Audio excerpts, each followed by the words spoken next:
All right, everybody, you're listening to Eagles post-game analysis here on the Philadelphia Sports Table Podcast Show, the longest-running weekly Philly sports podcast show in the world. The Philadelphia Eagles have lost to the Dallas Cowboys after beating them the very first week of the season. They lose down in Dallas by a score of 24-21 in an incredibly dog shit type of game where they should have won. Philadelphia Eagles should have won here in Week 12. Now it is in the books. My gosh, this team that goes up 21-0 ends up losing the game. It's astonishing. And we're going to dive into our themes and then get into our grades. I'm Jeff Warren here with my good buddy, Eric Leonard. Eric, I mean, we talked before we hit the record button. First half, basically, we had some notes we were taking for the post-game show, and it was glowing. The Eagles offense are glowing about it. And then all of a sudden, once again, a tale of two halves, and then this team does what it always does. They go on a streak of complete offensive ineptness, and this happens. They lose again to the Dallas Cowboys 24-21. I guess we need to start off with the theme of what happened with the narrative this week, okay? Because honestly, I'm going to start actually off talking about something kind of positive. Jalen Hurts, he heard the noise all week, and he knew how to respond to start the game. The Eagles were right on fire, right out of the gate when it came to the passing game. Cowboys didn't convert on a 4th and 3. The Eagles were able to capitalize on it, took advantage of it. Jalen Hurts on that drive went 5 of 6 for 47 yards, a touchdown to A.J. Brown, by the way. And after the narrative this week about Jalen Hurts, A.J. Brown, the relationship, what's going to happen, A.J. Brown ends up with 3 targets for 31 yards and a touchdown on that very first drive. And at the half, Jalen Hurts was 13 of 19 for 164 yards and that touchdown to A.J. and then 2 rushing touchdowns himself. Okay. Their first 3 drives, they score 3 touchdowns, and then it went off the fucking rails, man. So I just wanted to start this off by saying, you know what? After the narrative this week, those individuals on this team involved, they did step up. They did step up in big ways. They weren't perfect by any stretch. Jalen Hurts wasn't perfect, but he stepped up, especially to start off the game. So, I mean, that's one of my first themes that I wanted to put out there. Yeah, sorry. My dog was all over me for 2 minutes now. I don't know if you noticed. Yes. I just kept going for the audio portion. Folks on YouTube, you're going to enjoy that. He was licking my face. Yep. Even he's upset about this bullshit. He watched the whole game with me. That was for the audio folks out there. Yeah. I just kept going. Sorry, audio folks. If you hear slurping, that's what was going on. What a disaster. I mean, it's just... It's not a disaster. They're still like one of the top NFC teams because the Cowboys suck. Like, let's just start the show off with they came back in the second half. Nothing about them impressed me whatsoever. The Eagles, I'm just going to focus on the first half of the Eagles. Yeah, I mean, do you want to follow up on what I was just saying? I don't even know if you were able to concentrate given that he was looking at my ear. I'm sorry. Yes. No, that's fine. Just the fact that because of the narrative this week, the Jalen Hurts, A.J. Brown narrative, they were able to put that to rest early on in this game. And Jalen Hurts ends up scoring 3 fucking touchdowns. A.J. Brown was on fire in this game when his number was called, basically 10 targets. He caught 8 balls for 110 yards, a touchdown. He averaged 13.8 yards per reception. What the fuck else do you want from these guys? Okay. That narrative should be put to rest at this point, in my opinion. No, they were totally feeding AJ Brown from the start, and it was very obvious. And it's that's what a smart franchise does, because he's disgruntled, whatever the term is, right? We talked about on the show Wednesday night, Jalen Hurts is a malcontent. AJ Brown's upset. No one likes Jalen Hurts because he's self-righteous. The first half was just an absolute dart or arrow to the chest of anyone who said that in the media during the week, right? Yeah. The Derek Gunn shit that we that was basically exactly. an arrow right at Derek Gunn to say, you know what? Shut the fuck up, dude. Yeah. And I re-listened to our show earlier today when I was taking George out, my dog, and I was like, they flipped the narrative tonight. Like they really did. Like it was like Jalen Hurts sucks, can't throw down the field. AJ Brown's upset, and they killed that. They really Yeah. did. But the first half was all Eagles, and that's the Eagles that I know, and that's the Eagles I'm going to like hold on to. The second half, I mean, this is where the coaching comes into play. This is where a pathetically coached game, yeah, and when you're up 21-0, they had a good, like we were just talking about, they had a good initial offensive game plan, and then they took their foot off the gas. yeah. They take it right off the gas. And that, so the offensive coaching narrative that Nick Sirianni and Kevin Patullo have employed continued to persist. That's the next theme here that you were basically segueing into here, Eric. They get 10 or 14 points up on a team. They get the lead. 10 or 14. It happens almost every game. And then they go into just don't turn the ball over and conservative type of mode. I mean, you know, for instance, what do we think about Nick Sirianni once again deciding to go into the half despite having time on the clock? Yes, there were 17 seconds. He had 2 timeouts.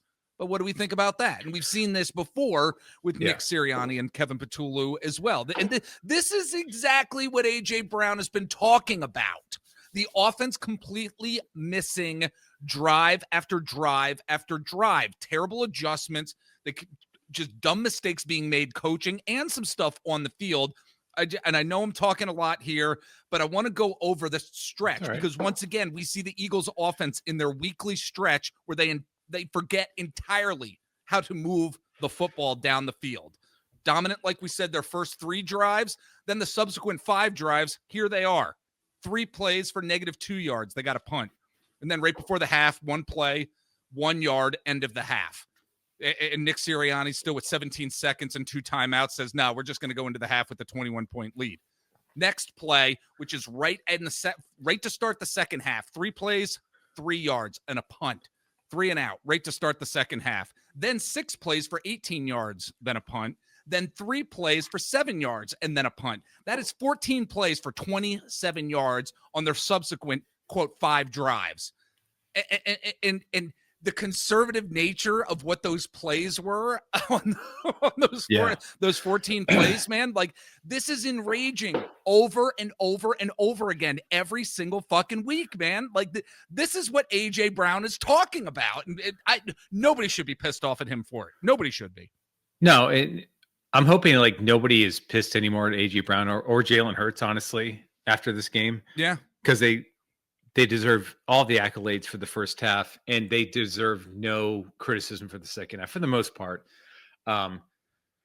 Like, did Sirianni forget what happened in the Super Bowl when we were up like by 20 points? Yeah.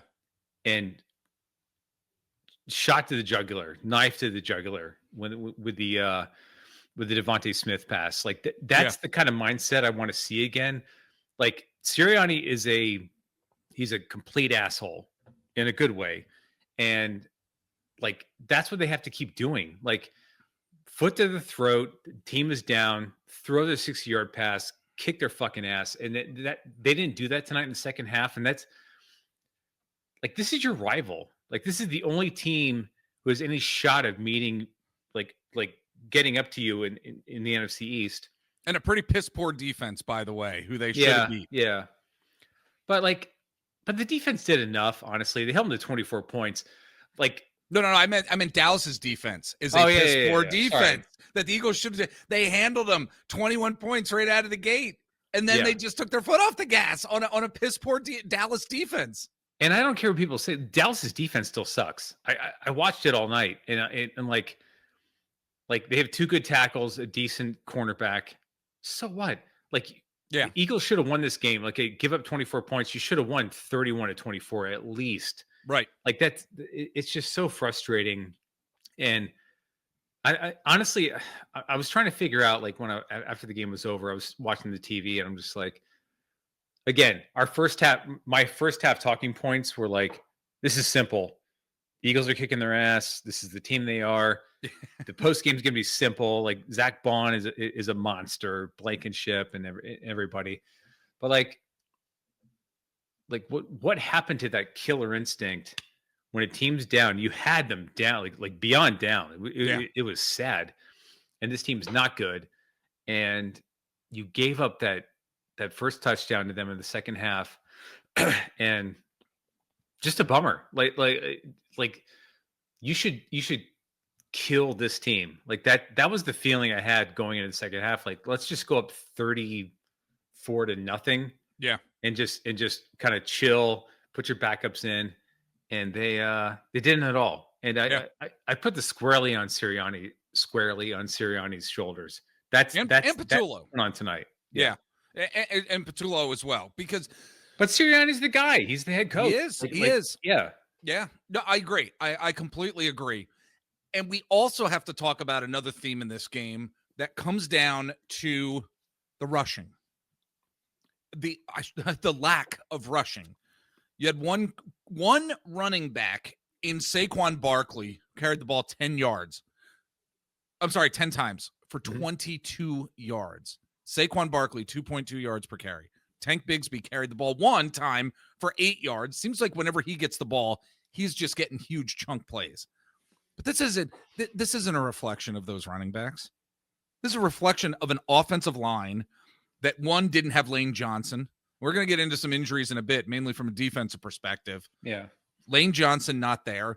Interestingly enough, if you go back and you listen to the Opposition Territory pod in our preview show this week, RJ Ochoa from bloggingtheboys.com has said, you know what? Years and years ago, always knew Lane Johnson was a good right tackle, but didn't realize how critical he actually is to the Eagles offensive line. And when he's not there, it is like an unmitigated disaster. And he said, as a Cowboys fan, I'm hoping to see that, but as Eagles fans, you need to be aware that that's likely going to happen. That's what we saw. Tyler Steen at right guard was horrendous in the rushing attack.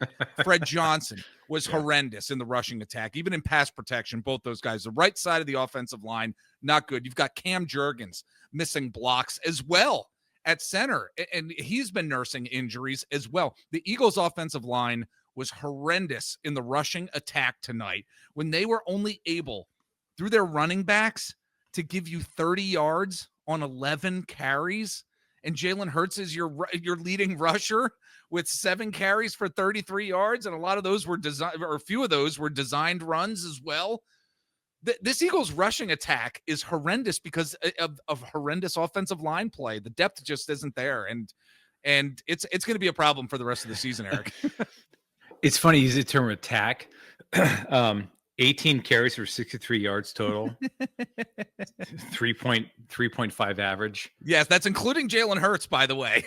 Yes. Yeah, that is not an attack. That is a yes. Like it's horrendous. That's a like, what's this fight called? Like this kind of thing. Like, oh yeah, the love.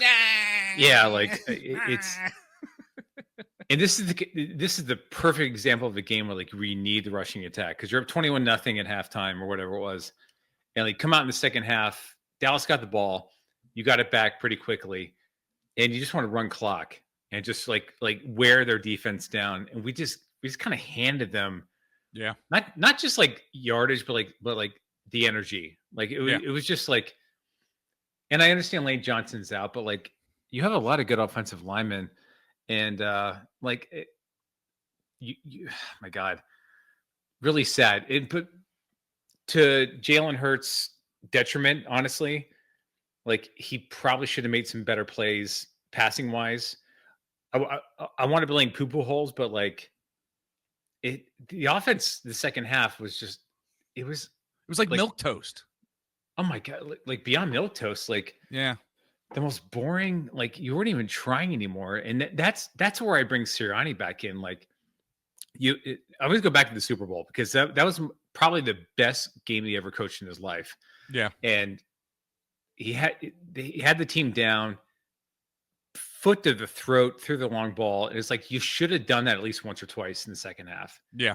Because you had the Cowboys defense on the ropes, but never quite did it. And do it once, just try it once or twice. You needed this game. The Rams are playing tonight against the Bucks, and if they beat them, the Rams are going to be the number 1 seed in the NFC. Probably the favorites to win the Super Bowl. Yeah. Like you had to have this game at that point. Not, yeah. Like not just to like be above the Rams, but to like just end the Cowboys season. You just gave them hope. It's your fucking rival. Like, that's the part that pisses me off. Like, where was Sirianni's balls on the table? Like, fuck the NFL. I'm the best coach in the league. I have the best offense. I'm going to go for it. Wasn't there tonight. And he hasn't had it all season, actually. No, it really hasn't. That's what really bummed me out tonight. Was like, bro, you're an absolute bro. Like, Sirianni's the ultimate coach, bro. Right. It's like, and he didn't have it tonight. He's like, oh, I'm not sure what we're going to do. Yeah. Like, I didn't like that at all. 0 points in 40 minutes. Like, awful. It's absolutely awful. All right, let's go over to the defense because, they were a bright spot, even though they gave up, they gave up some big plays here and there. But we got to talk about the injuries. Dory Jackson, who's now being evaluated for a concussion. If you saw his head hit the ground, I mean, he's likely going to be out for a while. Moro Ojomo went out with a right hand injury, came back into the game. Thankfully, this team has needed him up front for sure. Then Reed Blankenship going out with what looked like a hamstring injury. Sidney Brown comes in. He was not good at all. And then Andrew Makuba going out with an ankle injury. In fact, Makuba from, I believe it was Tim McManus, ended up saying Tim McManus saw him and said that he was unable to put any weight on his left leg back in the locker room. Not good. Not good at all. No weight. So we're going to be seeing Sidney Brown for some time, and that's not good for anybody.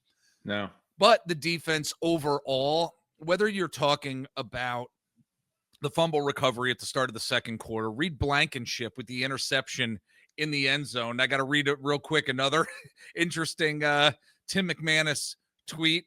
According to ESPN's Football Power Index, the Eagles had a 96% chance to win the game after Dak Prescott's interception in the end zone in the second quarter. 96% chance, man. God, you did have Nakobe Dean also playing a really, really good football. He's the first Eagle to produce a sacks in 3 consecutive games since Nolan Smith did it last year during the Eagles 2024 postseason, where Nolan Smith had 3 there. You had to have defensive guys stepping up. Cooper DeJean had to move out to the outside in nickel packages. Michael Carter II came in to play slot, but the defense was adaptable. They did, I believe, all they could in this game. To keep the Eagles offense in this game. This was not the defense that lost this game. It was the Eagles offense that lost this game for them and kept Dallas in, not the defense. It's not even close. Like the defense did their job. And the offense did their job in the first half. Like, sure, the Cowboys scored their points in the second half, but like, come on, like it wasn't that bad. Like I'm looking at the Cowboys stats, and they're kind of highlight fantasy kind of stats.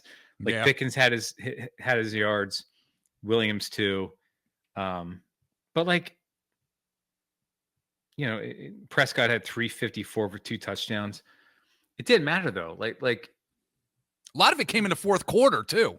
Yeah, but the biggest problem was the Eagles offense just not going for it in the second half. And if you're going to play conservative, if you're going to open up in the first half and play conservative in the second half because you're up, that's not how you win championships. And that was really obvious tonight. Like just that foot to the throat mentality, which they had last year when they had the tough offensive line, tough defensive line, like I want to kill you kind of mentality. Yeah. And that's how they won the Super Bowl. It's not there right now. And that's the biggest bummer of the Eagles season. Like this was your rival. Like you should have absolutely like stomp their faces in, stomp the like step on the throat, right? And like just again, not poo-poo holes. This is all Sirianni on me, in my opinion. Like it's just that's what they should have done this game. Like it was on national TV. Tom Brady's talking. Oh my God, jibber jabbering up a storm. I actually started listening to the radio to Merrill and to Mike Quick. Yes. But like just such a bummer of a game because like you had this was an obvious like kill this team shootout, just fucking throw it. AJ Brown is wide open every play. Devontae Smith is wide open down the field. And this is not in the defense whatsoever, right? Like Devontae Smith was like, we got to talk about him. Yes. Yeah. Go ahead. This was all the Eagles offense in the second half. The defense was tremendous. It did enough to win. And the Cowboys are not scary at all. Like, what if we play them in the playoffs? Are you afraid? Like, no, right? Like, right. Come on. Let's talk about Devontae Smith too. Again, the playmakers on this team did their jobs. I'm even going to say Saquon Barkley, aside from the fumble, of course. I mean, when we get to the grades, that fumble, not great in terms of the timing of it. But you know what? That fumble wouldn't have happened when and where it did if it wasn't for a confluence of other things happening too. You know, whether Xavier Gibson. Anyway, I'm all over the place right now because I wanted to get into Devontae Smith. You have skill players on this team that did their jobs. That Devontae Smith catch, that 41-yard catch in the right before the half was amazing. An absurd adjustment and catch by him.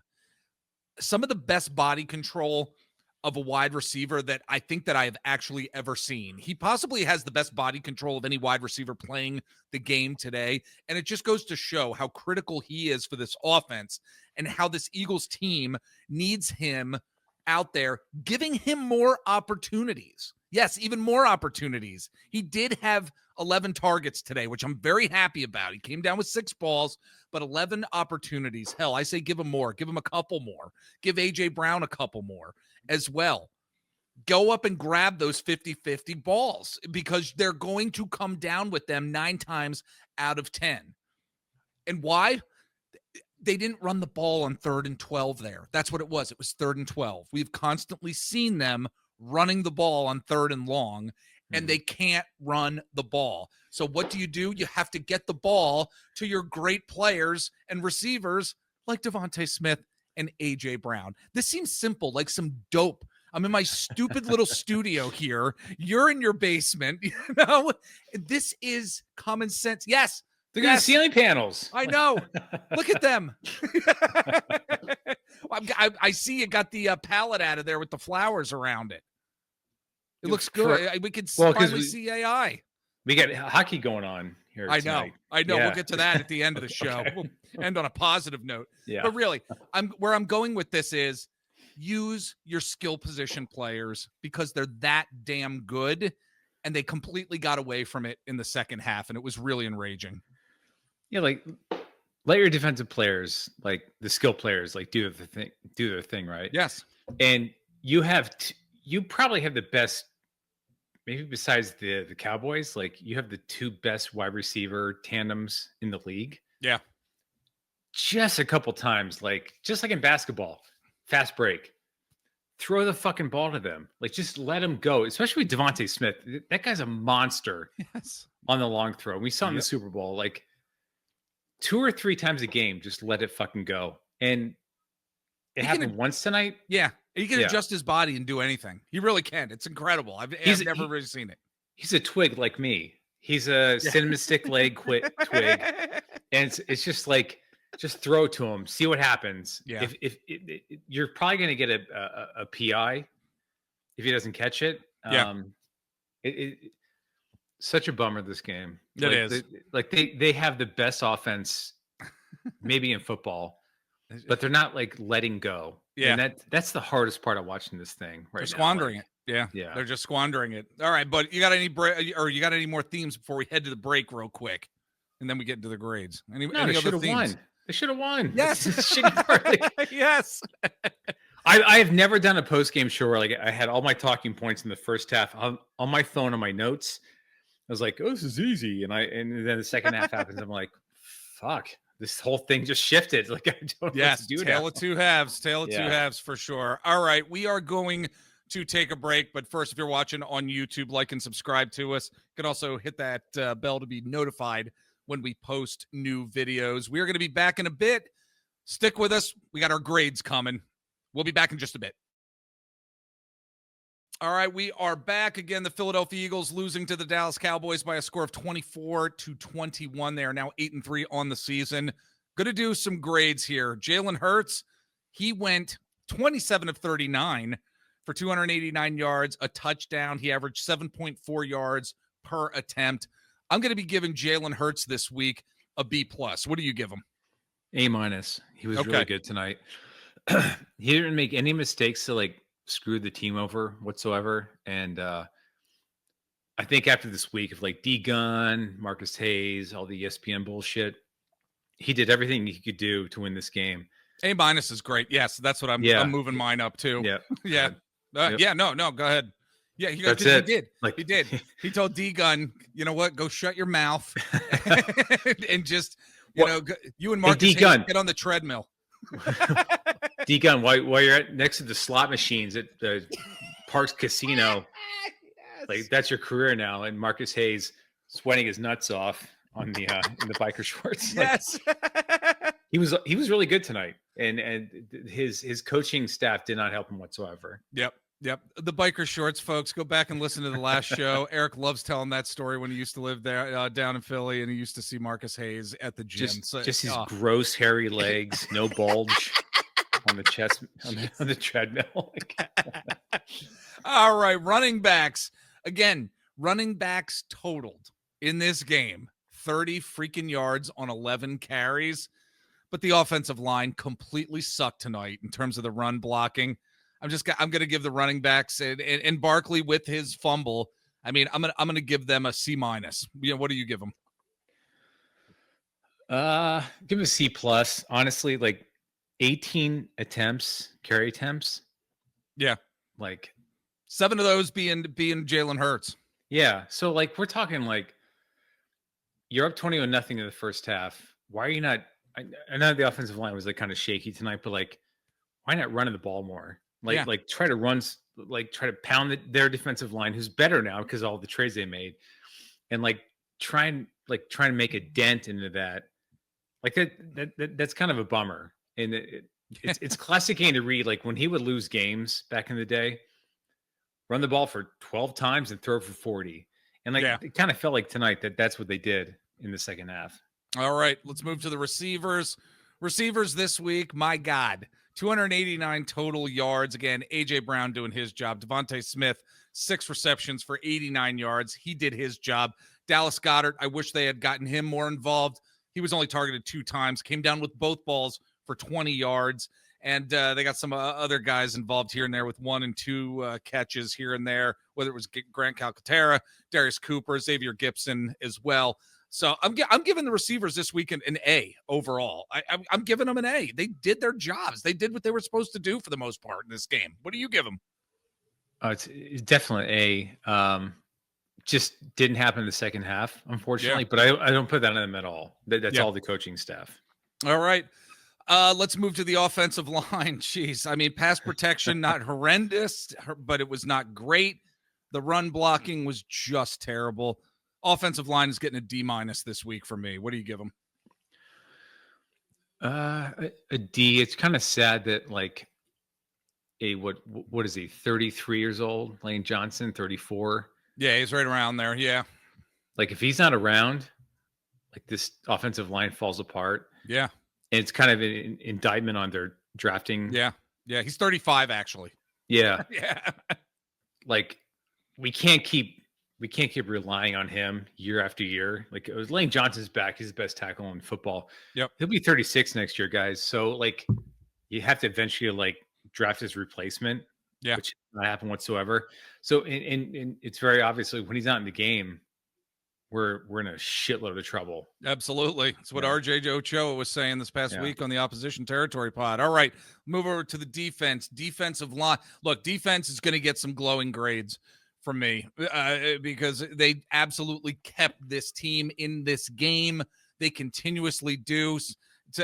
Vic Fangio is basically daddy right now. That's what he is. He's dad. He's father. he's daddy here as we're moving forward, because he's got to pick up the pieces of Kevin Patullo and Nick Sirianni and what they leave out there on the field. In fact, you know what they left on the field when you took George for a walk? The thing that came out of George's butthole, that's what Sirianni and Patullo did.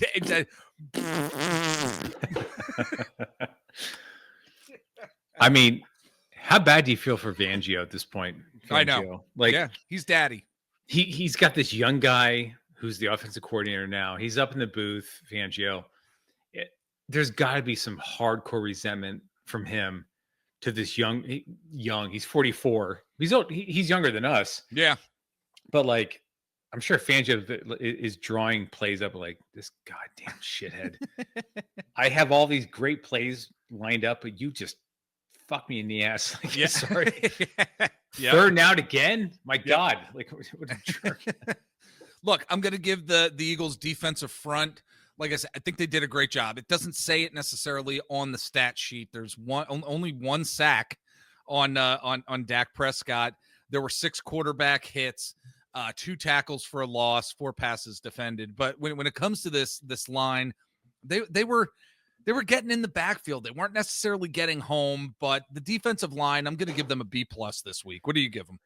Same grade. I mean, 31 carries for 125 yards, 4 yards per carry for the Dallas Williams rushing team. Yeah. Like that's pretty standard. Like that's plenty enough to allow your team to win. Like if your offense would have stepped up and scored, that stat means nothing, right? Yeah. So. Yeah, absolutely. All right, linebackers, Zach Bond and Nakobe Dean, as always. I mean, they're going to get an A from this week. Zach Bond is just an amazing linebacker, and Nakobe he was Dean, everywhere tonight. Yes, all over the field. Yes, God, Nakobe Dean just absolutely steamrolling Javonte Williams on that sack. Holy shit, that was fantastic. He was doing it for most of the night. Dak was getting out the ball after that sack. So I'm giving an A to the linebackers. What do you give them? When's the last time we had like 3 A grade linebackers on this team? I know. It's got to be like 88, 89. Exactly. When the Eagles were awesome. Like the minister of defense was there. Yeah. Yep. It's an A. Hey, all right. Secondary, boy, the injuries really hurt, especially towards the end of the game. This is a tough one to grade. You know, the depth comes in. They got to step up in some way. And it was tough with Sidney Brown certainly coming in. When you lose Adoree Jackson as well, he's not the greatest cornerback in the world, but still last week, you know, he played a really good game against the Lions, and losing him was tough. So it's kind of a bizarre grade for me, but I'm going to give them a B- considering, CeeDee Lamb only had 75 yards in this game. George Pickens did have 146 yards and a touchdown and averaged 16.2 yards per reception. But, you know, I'm going to give them overall a B. Could be like a B- area just because they were asked to do a lot. Dak Prescott has been a damn good quarterback, to be honest with you. And he put up some yards, but they had a lot of challenges. I think they rose to the occasion a lot in this game. So I'm going to give them a B-, the secondary. What do you give them? C-. I thought this was like the worst spot of the defense tonight. This is like one of the first games Quinyon Mitchell was not good. And I'm a huge Mitchell fan. Like, yeah, you are. I bought his shirt. It's upstairs. But I just thought Pickens and CeeDee Lamb and Ferguson in particular just like kind of diced them up. Like, and Mitchell was kind of like lost out there a couple times. I noticed for the first time in his career. No offense to him, he's a second-year player. Yeah, but I just thought in the second half, like there were some red alarms going off in my head. I was like, this is like the Cowboys are not the best team passing wise, but like Quinyon looked lost. I thought Cooper DeJean was good, but like, I don't know. It was the first time I was like, I don't like what's happening in front of me on TV. Yeah. But Mitchell not looking great was very concerning because he's our best cornerback. Okay, I feel you. All right, let's get over to the offense, defense, and special teams. Special teams, you got Jake Elliott missing a 56-yard field goal. Xavier Gipson, of course, with that fumble in the fourth quarter with about 5 minutes left to go in the game, he ended up taking the ball at the 2-yard line, for God's sake. Should have let it go in the end zone. We wouldn't have had that fucking situation at all. And I was so mad. Should have been cut. The guy should be cut after that. Look, Yeah. Britton Covey is on the practice squad. If you didn't know, folks, and let's bring Britton Covey back up, because there's no way Xavier Gipson should be on this team after that debacle. So Braden Mann, actually, believe it or not, was like the MVP of special teams tonight, considering his freaking punts. He did average 50 yards per punt, but man, he had a 76-yarder, I think, at one point. He had a 58-yarder. Braden Mann has got a freaking damn good leg. So I'm going to give special teams this week a C, because especially that Xavier Gipson and Jake Elliott crap in the bed. C minus, right around there. What do you give them? It's a C. I mean, like, thank goodness they weren't involved in like the end of the game, honestly, because if the Eagles needed a field goal to win the game, I would have been really nervous after Jake Elliott's loss or miss. Xavier Gipson, go home. Well, that was at the end of the game. I was like 5 minutes left in the end of the game. Yeah, I'm just saying, like right at the end, right? At the end of the game. Yeah. If he was at the end, Gipson, go home. We don't ever have to see you again. So yeah. Yep. All right, Vic Fangio, Daddy. I'm sorry, I'm gonna call him Daddy. Daddy. So Daddy. I'm giving Daddy, given the challenges again with the injuries, it's going to be B+, A- for me this week. Because look, there was only so much the defense could do in this game. The Eagles were up 21-0, for God's sake, for the majority of this game, and the defense it was bend but don't break, man, and they broke in the fourth quarter. But I really don't put it on Vic Fangio. I'm going to give Fangio like an A-. What do you give him? A-, absolutely. Yeah. Like, I was at a soccer tournament this whole weekend with my son, and he's on defense. They annihilated the other team on defense, and their offense did shit. It was really frustrating. My son was knocking kids over, taking the ball away, kick it up the line for offense, and like went nowhere. And you're just like, and it came right back at him, and so frustrating. I'm assuming like the Eagles offense is the same way. Like, what, or the Eagles defense, like, holy shit, guys. Yeah. Second half, we're up 21-0. What are you doing? Yeah. Kill them. Yes. But it's rough. I am going to give the Eagles offense, as we move over to Kevin Patullo, Nick Sirianni. I mean, I'm just going to give him a D. I mean, we can't not recognize the first 3 drives of the game that produced 3 touchdowns. We can't not, but I mean, from an overall perspective, D performance, because you take your foot off the gas, you get conservative. We're seeing it week after week after week when this team and this offense, they're up 10, 14 points, just let their foot off the gas and let the other team back into the game. It's a D for sure. It's the NFL. Like, it's a killer league. We watched in the Super Bowl. They should have like absolutely attacked every drive in the second half. The Cowboys were down. The fans were booing. They were not interested. For them to let them back in is just, it's what's the term? Like, it's like malpractice. Malpractice. Yes. Thank you. Like how do you let that team back in? Yeah. After you shit all over the Chiefs in the Super Bowl, like that's. I always go back there because that was like the ultimate. Like, we got him. I'm going to kill him. Sirianni's a man, but he hasn't been like that at all. So we talk about poo-poo holes, but like Sirianni too. Like, not sure where he's at this year. Yeah, absolutely. Look, if you are watching on YouTube, you're going to see our social media sites up here. Feel free to screen cap it if you're on your phone, or take a picture of this here and follow us on various social media sites. We're over on Twitter /X at Philadelphia PST. Over on Instagram, search out the Philadelphia Sports Table. We're over on Threads as well. Eric and I are on Blue Sky. You can search us out there. I'm over at TikTok at Mr. Jeff Warren. That being said, the good news that we are going to end on, folks, is that when Eric comes on the podcast anymore, we might actually be able to talk some Flyers and some hockey. Why? Yeah. Because Eric's son is bringing him into the fold, bringing him into the world of hockey that much more, where an actual hockey goal has been constructed right over in Eric's. Look at that. That is a hockey goal that's been constructed. It looks like a fireplace, folks, but it is a hockey goal. And and I love the like how the goal is a little bit smaller. It means more precision in terms of the shots. Yeah. He's going to learn how to do that.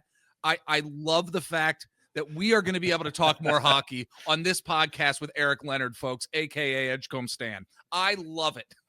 We got a TV going here for the Flyers games. Yes. That's what the goal is. Yes. We got a puck. We have 2 sticks down here that he bought. Oh, yeah. And we're gonna play tonight when we're done here. So I love it. Love there's it. gonna be one back here. So yeah. I love it. I'm a hockey guy now. What the fuck? Yes, folks. The official announcement that we're going to be putting Flyers talk on this. See, he's so befuddled that the mic just went there. No! Oh my gosh! Holy cow! What happened? All right, we're going to end this post-game show. The Philadelphia Eagles again losing to the Dallas Cowboys. What a shit loss! Yes, by a score of 24-21 down at AT&T Stadium in Dallas. Eagles are now 8-3 on the season, still atop of the NFC East as we are recording this. I'm Jeff Warren. He is Eric Leonard, a.k.a. Edgecombe Stan. Take care, folks, and we will catch you next time.